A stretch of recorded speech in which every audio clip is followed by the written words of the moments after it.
मित्रों, सोचिए, एक ऐसा दृश्य जहां एक भिखारी फटे पुराने कपड़ों में रेलवे स्टेशन के कोने में बैठा है। लोग उसे देखना तक पसंद नहीं करते, उसके पास आने से भी कतराते हैं। समाज की नजर में वह गंदा, अछूत और अनदेखा व्यक्ति है। लेकिन उसी भिखारी के पास एक दिन शहर की सबसे बड़ी अधिकारी डीएम साहिबा पहुंचती है। जो डीएम साहिबा अपने कड़े अनुशासन और ऊंचे पद के लिए जानी जाती है। वह उस भिखारी के पैरों में गिरकर माफी मांगने लगती है। लोग हैरान रह जाते हैं। आखिर ऐसा क्या रिश्ता हो सकता है कि एक डीएम जो समाज में सबसे सम्मानित मानी जाती है, एक भिखारी के सामने अपनी सारी गरिमा भूल जाती है। वह भिखारी कौन था? डीएम साहिबा का उससे क्या संबंध था? क्यों वह अपने आंसू रोक नहीं पाई? यह जानने के लिए हमारे साथ इस भावुक और प्रेरणादायक कहानी में बने रहे। लेकिन दोस्तों, कहानी शुरू करने से पहले आपसे एक छोटी सी गुजारिश है। अगर आपको हमारी यह कोशिश पसंद आए तो वीडियो को लाइक और चैनल को सब्सक्राइब जरूर करें। बेल आइकन दबाना ना भूलें ताकि ऐसी ही दिल छू लेने वाली कहानियां आप तक सबसे पहले पहुंचे। दोस्तों, चलिए अब बिना समय गवाए जानते हैं आखिर क्यों डीएम साहिबा ने एक भिखारी के पैरों में गिरकर माफी मांगी। दोस्तों, पटना स्टेशन पर एक भावुक मिलन की कहानी। मित्रों, पटना का रेलवे स्टेशन हमेशा की तरह लोगों की भीड़ और हलचल से भरा हुआ था। प्लेटफार्म पर चाय और समोसे बेचने वाले कुली और यात्री अपनी अपनी गतिविधियों में व्यस्त थे। वहीं प्लेटफार्म के एक कोने में एक बूढ़ा व्यक्ति फटे पुराने कपड़ों में बैठा था। उसका चेहरा झुर्रियों से भरा और आंखें गहरी थकान से बोझल थीं। वह कांपते हाथों से भीख मांग रहा था, लेकिन उसकी तरफ कोई ध्यान नहीं दे रहा था। दोस्तों, उसकी हालत दयनीय थी। कभी कभी लोग उसे देखकर दया की बजाय हिकारत भरी नजरों से देखते और आगे बढ़ जाते। भूख और बेबसी से जूझता वह व्यक्ति अपने हाथ फैलाकर मदद मांगता, लेकिन अधिकांश लोग अनदेखा करके आगे बढ़ जाते थे। पटना रेलवे स्टेशन पर हलचल अचानक तेज हो गई। प्लेटफार्म पर खड़े कर्मचारी और अधिकारी चौकन हो गए थे। हर किसी की नजरें स्टेशन मास्टर के आसपास घूम रही थीं, क्योंकि जिलाधिकारी डीएम साहिबा नंदिनी राय अपनी टीम के साथ निरीक्षण करने पहुंचने वाली थी। डीएम नंदिनी राय अपनी सख्त प्रशासनिक शैली और अनुशासन के लिए जानी जाती थी। पटना शहर में उनका नाम न केवल उनके पद के लिए बल्कि उनके ईमानदार और संवेदनशील रवैये के लिए भी प्रसिद्ध था। हर कोई जानता था कि नंदिनी काम के दौरान किसी भी प्रकार की कोताही बर्दाश्त नहीं करती। डीएम के काफिले के स्टेशन पर पहुंचते ही वहां मौजूद अधिकारी और कर्मचारी अपनी अपनी जिम्मेदारियों को बेहतर तरीके से निभाने की कोशिश में जुट गए। उनकी गाड़ियों के रुकने के साथ ही चारों ओर सन्नाटा सा छा गया। नंदिनी ने अपनी गाड़ी से उतरते ही चारों ओर का जायजा लिया। उनके चेहरे पर गंभीरता और आंखों में निरीक्षण का भाव था। वह स्टेशन मास्टर से बात करती हुई प्लेटफार्म पर आगे बढ़ने लगी। उनके साथ उनका पूरा सुरक्षा दस्ता और कुछ वरिष्ठ अधिकारी भी थे। हर कोई उनकी दिशा में ध्यान लगाए खड़ा था। दोस्तों, प्लेटफार्म का हर कोना बारीकी से जांच हुए। उनकी नजर अचानक एक कोने में बैठे एक वृद्ध व्यक्ति पर पड़ी। वह फटे पुराने कपड़ों में, गंदे और कमजोर हालत में जमीन पर बैठा था। उसका सिर झुका हुआ था और हाथ कांपते हुए भीख मांग रहे थे। नंदिनी कुछ पल के लिए वहीं रुक गई। उनके चेहरे पर अचानक एक अजीब सा भाव आया। वृद्ध का झुका हुआ सिर और कमजोर शरीर उन्हें कुछ परिचित सा लगा।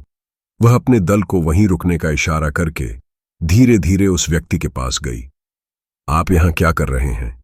उन्होंने धीमी लेकिन गंभीर आवाज में पूछा। वृद्ध ने अपनी गर्दन उठाई। उनकी आंखों में थकावट और बेबसी का भाव था। वह कुछ बुदबुदा आए, लेकिन उनकी आवाज इतनी धीमी थी कि समझ पाना मुश्किल था। दोस्तों, नंदिनी ने उनके चेहरे को ध्यान से देखा और उनका दिल जोर से धड़कने लगा। उनके कदम लड़खड़ाए और उनकी आंख आंसुओं से भर गई। वह धीरे से बुदबुदा आई, ये तो पापा है। उनका पूरा शरीर सुन्न हो गया। उनके सामने वही व्यक्ति था जिनके स्नेह और त्याग ने उन्हें इस मुकाम तक पहुंचाया था। उनके पिता रमेश राय, जो एक समय में एक सम्मानित सरकारी शिक्षक थे, आज इस हालत में भीख मांगते हुए दिख रहे थे। नंदिनी का मन बीते दिनों की ओर चला गया। उन्हें याद आया कि उनके पिता ने किस तरह अपने छोटे से वेतन में भी उनकी पढ़ाई और जरूरतों का ध्यान रखा था। उनका परिवार खुशहाल था, लेकिन एक दिन उनके पिता एक सड़क हादसे का शिकार हो गए। उस हादसे के बाद उनकी मानसिक स्थिति बिगड़ने लगी और धीरे धीरे उन्होंने अपनी पहचान खो दी। कुछ महीनों बाद वह बिना बताए घर से चले गए। पूरे परिवार ने उन्हें हर जगह ढूंढा, लेकिन उनकी कोई खबर नहीं मिली। नंदिनी ने उन्हें ढूंढने के लिए हर संभव प्रयास किया, लेकिन समय के साथ यह कोशिश धीमी हो गई। मित्रों, अब इतने सालों बाद नंदिनी के सामने उनके पिता थे। वह तुरंत उनके पास बैठ गई और उनका हाथ थाम लिया। पापा, यह मैं हूं, आपकी नंदिनी, मुझे पहचानिए। वृद्ध ने उनकी ओर देखा, लेकिन उनकी आंखों में कोई पहचान नहीं थी। उनकी याददाश्त पूरी तरह जा चुकी थी। नंदिनी ने अपने आंसुओं को रोकने की कोशिश की, लेकिन वह फूट फूट कर रोने लगी। उन्होंने अपने पिता के पैरों को पकड़ लिया और कहा, पापा, मुझे माफ कर दीजिए। मैं आपको इस हालत में अकेला छोड़ने वाली बेटी नहीं हूं। चलिए घर चलते हैं दोस्तों। यह दृश्य देखकर वहां मौजूद हर कोई भावुक हो गया। नंदिनी ने अपनी टीम और स्टेशन के कर्मचारी को संबोधित करते हुए कहा, हम सब अपनी व्यस्त जिंदगी में अपने परिवार और खासकर अपने माता पिता को अनदेखा कर देते हैं।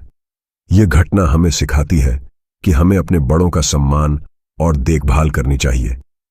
आज मैं जिलाधिकारी हूं, लेकिन मेरी सफलता का पूरा श्रेय मेरे पिताजी को है। उनका यह हाल मेरी असफलता है। उस दिन नंदिनी ने अपने पिता को सहारा देकर घर ले जाने का फैसला किया। उन्होंने तुरंत डॉक्टरों और मानसिक स्वास्थ्य विशेषज्ञों को बुलाया और उनके इलाज की व्यवस्था की। धीरे धीरे उनकी देखभाल और प्यार ने उनके पिता की खोई हुई याददाश्त को वापस लाने में मदद की। मित्रों, यह कहानी सिर्फ नंदिनी और उनके पिता की नहीं थी। यह उन सभी लोगों के लिए एक प्रेरणा बनी जिन्होंने इसे देखा या सुना। समाज में हर किसी ने इस घटना से यह सीखा कि परी से बढ़कर कुछ नहीं। माता पिता हमारी असली ताकत और पूंजी है। माता पिता का सम्मान और उनकी देखभाल ही सच्ची सफलता और इंसानियत की पहचान है। दोस्तों, यह कहानी हमें सिखाती है कि माता पिता हमारे जीवन की सबसे बड़ी पूंजी होते हैं। उनके बिना हमारा अस्तित्व अधूरा है। जैसे नंदिनी ने अपने पिता को सहारा दिया, वैसे ही हर बेटे और बेटी का फर्ज है कि अपने माता पिता की देखभाल करें, चाहे परिस्थिति कैसी भी हो। दोस्तों, अब आप बताइए, इस कहानी ने आपके दिल को कितना छुआ? क्या आपको नंदिनी और उनके पिता के रिश्ते ने भावुक किया?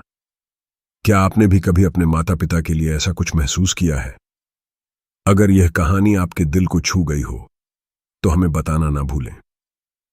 कमेंट सेक्शन में अपनी राय जरूर दें और हां, हमारे चैनल को लाइक, शेयर और सब्सक्राइब जरूर करें ताकि हम ऐसी ही प्रेरणादायक कहानियां आपके लिए लाते रहें। धन्यवाद।